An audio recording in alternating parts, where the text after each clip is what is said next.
Welcome to Civics in a Year, the podcast that makes civic literacy fast, accessible, and surprisingly engaging. In just 10 minutes an episode, we'll tackle one of 250 essential questions about American democracy, how it works, why it matters, and what it means for you. Whether you're a student, a teacher, or just someone who wants to better understand your country and your rights, you're in the right place. Civics in a Year is powered by the Civic Literacy Curriculum from the Center for American Civics and is produced in partnership with the School of Civic and Economic Thought and Leadership at Arizona State University.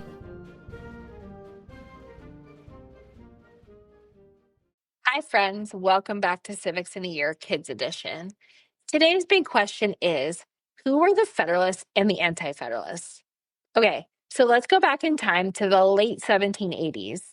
The United States had just won the Revolutionary War.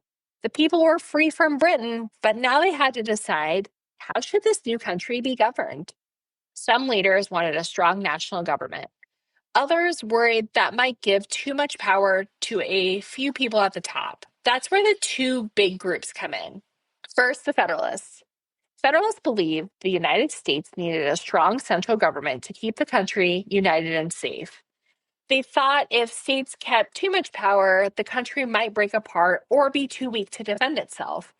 Some famous Federalists were Alexander Hamilton. He wanted a strong national government and a strong economy. James Madison. He helped write the Constitution and argued that it would protect liberty. John Jay. He worked on the Federalist Paper essays, explaining why Constitution was a good idea. But then came the Anti-Federalists. Anti-Federalists worried that a strong central government could turn into a king-like system all over again. They wanted the states to keep more control, and they believed people's rights needed stronger protection. Some well-known Anti-Federalists were Patrick Henry. He feared that the Constitution gave too much power to the government. And George Mason. He wanted a Bill of Rights to protect freedoms like speech and religion. Here's a story to help you picture it. Imagine you and your friends are making rules for a giant school carnival. Some kids say, we need one big team of leaders so that the carnival runs smoothly. That's like the Federalists.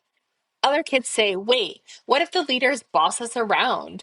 We need each classroom to keep its own power, and we need a list of rules that protect everyone. That's like the Anti-Federalists. Both sides want the carnival, or in real life, the country, to succeed. They just had different ideas about the best way to do it. So what happened? The Federalists won the main debate, and the Constitution was ratified or approved in 1788. But the Anti-Federalists made a really important point.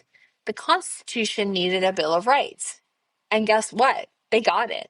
The first 10 amendments, like the freedom of speech and the right to a fair trial, were added to help protect people's freedoms. So, who are the Federalists and Anti-Federalists? They were two groups of leaders who disagreed on how strong the national government should be. And even though they argued, their debate helped shape the country we have today. Thanks to both sides, we have a Constitution that sets up government and a Bill of Rights that protects individual freedoms. That's all for today's episode of Civics in a Year Kids Edition.